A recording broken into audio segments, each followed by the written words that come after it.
Good morning, everyone. Welcome to the podcast. This is Wayne Bennett with ECRM. Glad everyone can be here. I'm really honored to have a special guest with us today. You know, in the retail environment, innovation is always the fuel that grows our business. And with many changes going on today in this pandemic world and changes in consumer demand and interest and preference, I thought it would be really good to take the time to have a conversation with an expert in the area of innovation. And I'm really glad to be joined here by Barbara Stuckey. Barb is the president and chief innovation of Mattson company. She oversees business strategy, insights, and innovation. She is clearly a thought leader as it comes to the area of innovation. She has spoken at TED conferences at the 92nd Street Y in New York City, has been involved with the Food Marketing Institute and the James Beard House. Quite a number of things she's been doing. Also, she's an author. The book that she wrote in 2012, Taste What You're Missing, was published by Simon & Schuster, and she's an expert on taste and has been involved in the San Francisco Cooking School, the Robert Mondavi Institute for Wine, and is really an expert in food science. And today we're very honored to have Barb with us. Barb, welcome to the program. Hi, thank you, Wayne. My pleasure. All right. So, Barb, a lot going on in the area of innovation in today's retail marketplace. So let me start by asking you this question. Tell me a little bit about your company, what you do, and how you can help companies innovate. Sure. So we're located in the San Francisco Bay Area. We have been in business for 43 years doing nothing but food and beverage innovation.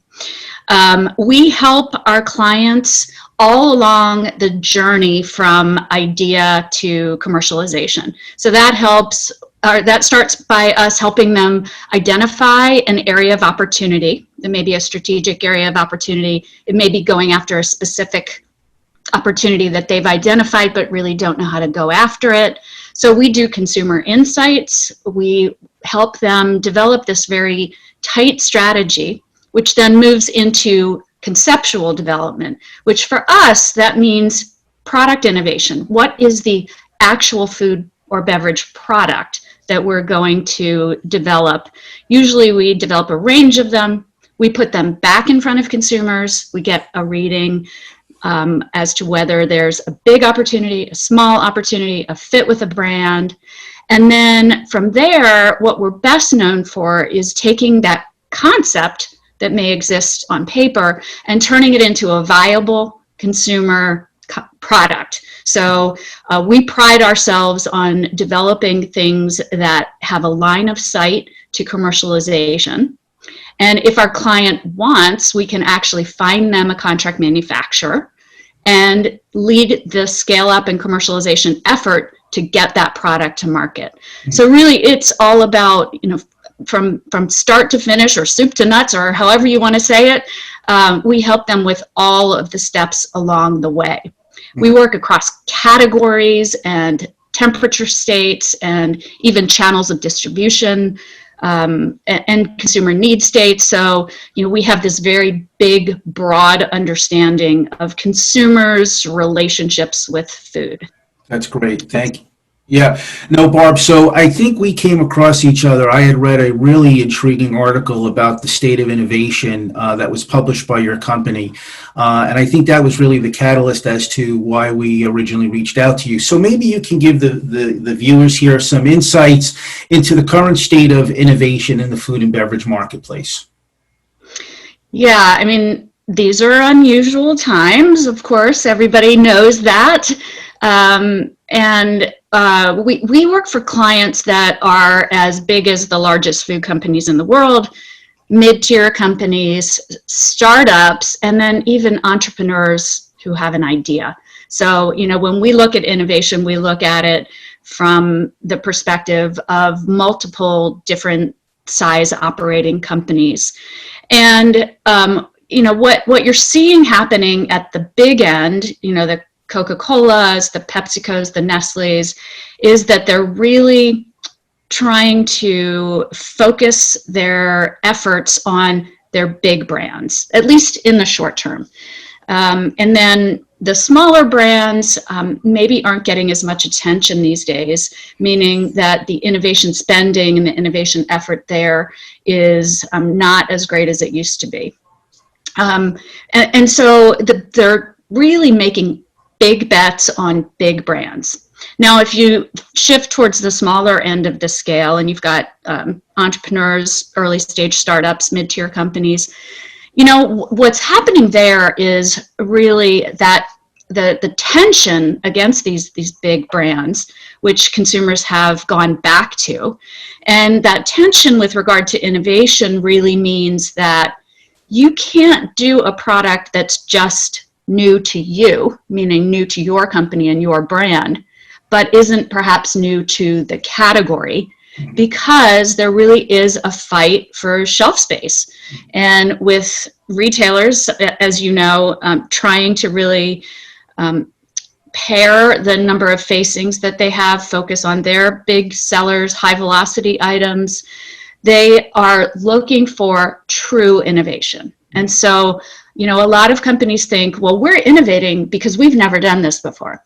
But if it's already been done in the category, that's maybe not enough news to be able to get placement on the shelf.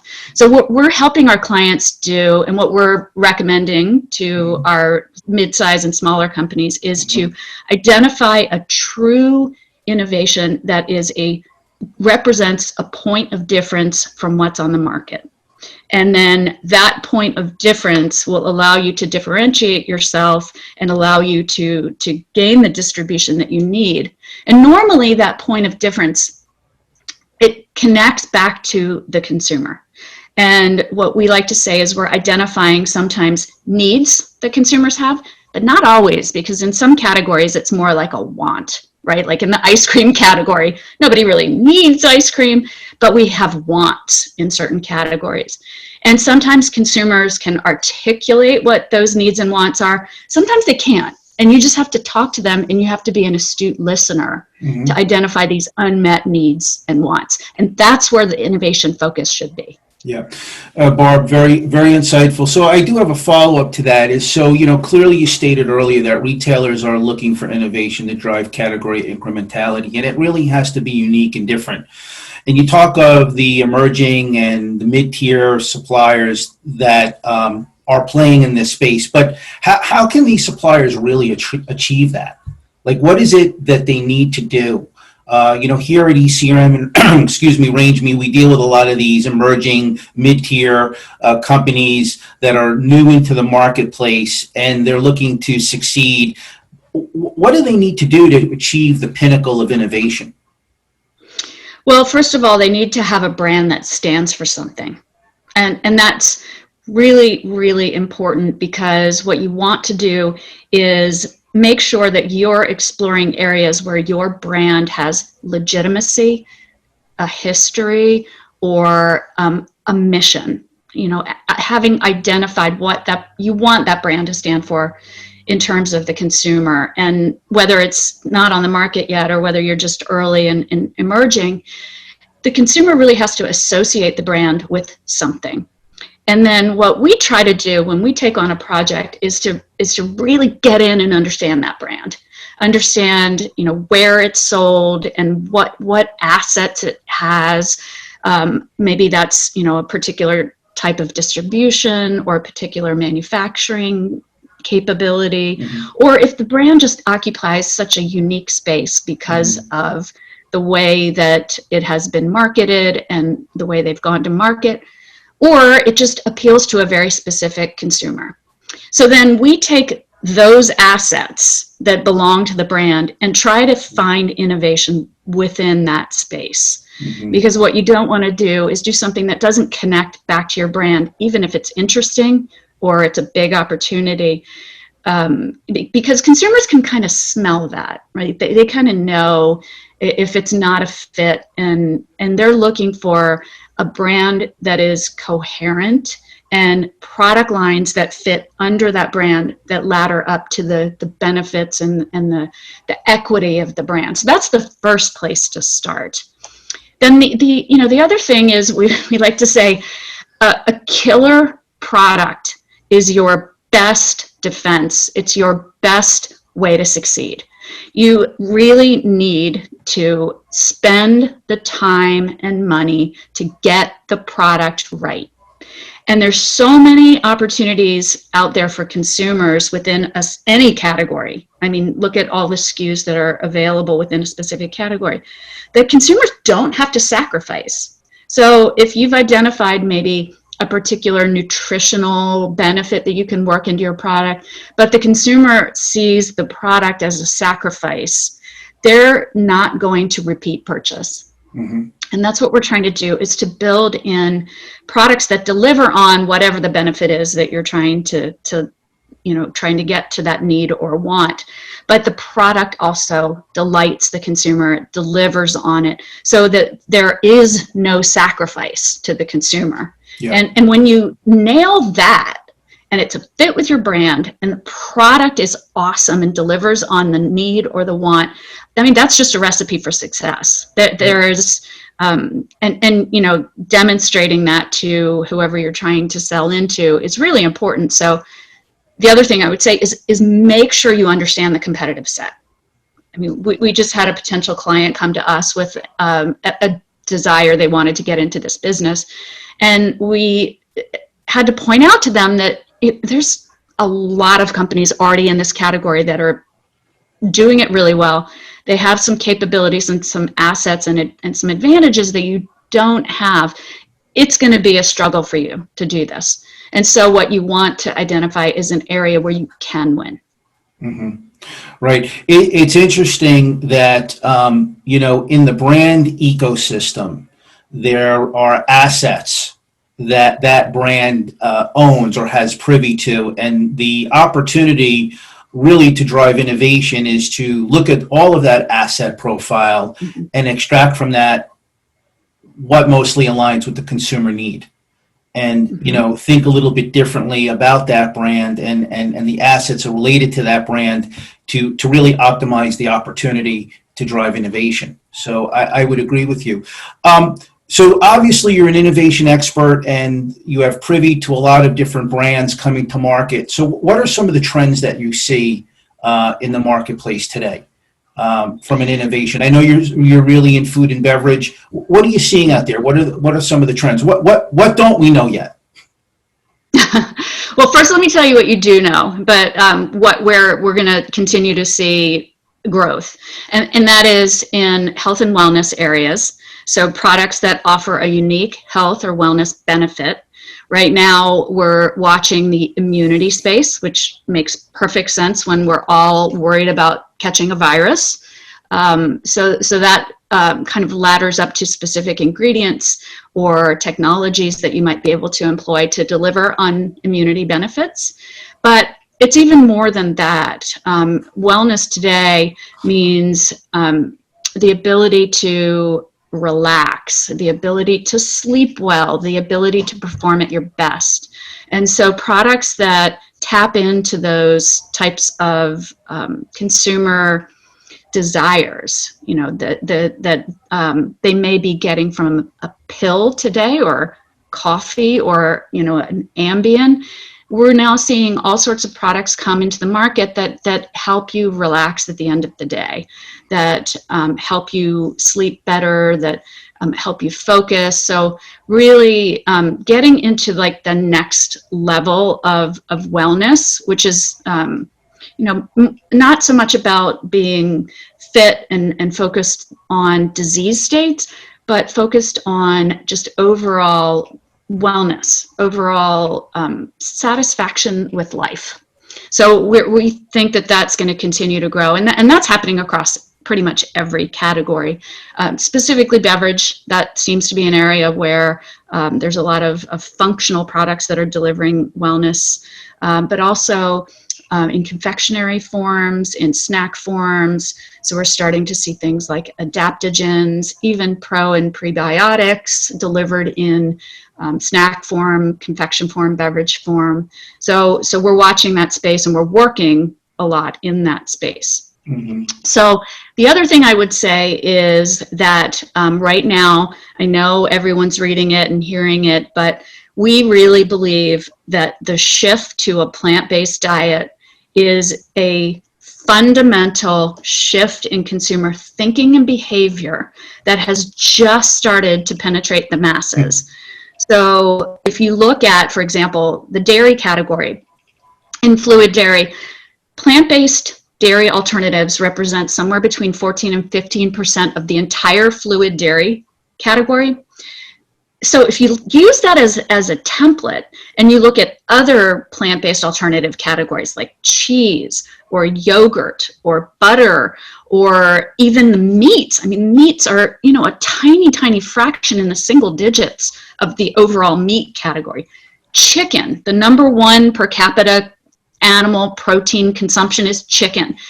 There aren't a lot of good plant-based chicken alternatives out there. So we just think this opportunity is enormous. And while you're seeing a lot of activity there, it's all so new that we don't know who the winners are going to be. You know, the mature categories are like burgers and fluid dairy, but there's so many other opportunities for brands to win. I'll just use an example of a product that we just worked on. It was a line of plant-based canned soups. So if you think about the big canned soups, you've got your chicken noodle, your chicken and rice, your beef and barley, your beef and vegetable soups. Well, for someone who's actively trying to eat less meat, there's really no alternative to replace those soups. And of course, we all know that during COVID, people really stocked their pantry with shelf-stable items like canned soups. So this product line now offers all the comfort and the convenience and the security of having a cabinet full of canned soup, but with a plant-based benefit. So we think that that's going to be coming in categories, even in center store, as well as frozen and refrigerated perimeter categories. Mm-hmm. So, you know, and I would say that, you know, if you look at what we're working on now, and we're typically working on products that are going to launch in the next 6 months to 2 years. Mm-hmm. And those two things, you know, health and wellness and plant-based alternatives, that it makes up a lot of what we're doing today. So that's just an indicator of what's coming into the marketplace. Yeah, Barb, that's really great insight. And, you know, you hear about plant-based, you know, all the time, and you would think it's like the most mature category. But yet, I guess the roadmap or the path or the market is immense in terms of the opportunity. The opportunity is immense. The opportunity is immense. Totally. So I have one last question here, Barb. Leave us with some thought-provoking consideration for the future. You know, COVID will be profound. It will have profound changes on our life. And so if you think about that as a catalyst, or maybe not as a catalyst, right, where do you see the future of innovation? So, you know, I think it's very different by channel of distribution. Of course, the food away from home or restaurant channel has been really, really, really challenged. And, you know, what that has done is shifted volume over to grocery, you know, FDMC, and they've enjoyed the benefits. We don't think that that's necessarily going to last in the long term, but in the short term, there's just opportunities for consumer packaged goods brands to deliver experiences that consumers are lacking and craving because they haven't been able to go out and eat. And I don't see a lot of innovation in that space. You know, you could argue that meal kits deliver an experience. Consumer actually gets fresh ingredients, they get to cook it, they get to make something that maybe they would never attempt to make in their kitchen. So we think that, you know, that kind of experience, which can really, if you think about it across the store and across categories, there's a unique way to attack that in every category. Snacking experiences, beverage experiences, frozen food experiences. And we're helping our clients figure out, how do you not just give people food or drink, but how do you give them a food experience? How do you give them a beverage experience? And that really is about changing behavior and the way that consumers interact with food. It may involve more people in the household than, normally. So we think that's just a huge opportunity. Can you give us an example of what something like that may look like? Well, here's the thing. Nothing's coming to mind. And that just says to you that there's this huge opportunity to do that. If you look at what you get when you eat a restaurant meal, when you go out, you have somebody who's serving you. You have the pop of a wine bottle or a bottle of beer at the table. You have a whole experience that involves the atmosphere and the smells and the sounds. And that's something that we generally don't get from consumer packaged goods. So if you think about that, even as simple as just having a signature sound to your product in the way that, think about the Pringles can and the way the pop comes off the top of the Pringles can. Those sensory cues are really important to consumers for them to connect something unique to the product experience. And I just don't think it's really been, it hasn't been done well in categories. It represents a big opportunity, and I think people should be using, and hopefully COVID will force us into thinking about that, stepping back and saying, what's the bigger experience that we can give our consumers that our competition can't. Well, it's going to come because COVID has created us to think differently about basically everything else. So I would assume it is coming. Barb, I appreciate your time. We're at the end here, but I do appreciate your time and your insights and thought leadership as it relates to product innovation in the food and beverage industry. So let's thank Barb Stuckey here as our speaker for today, and hopefully Barb will be able to get together again soon. Thank you. Thank you so much for having us, Wayne. Goodbye from Mattson. All right.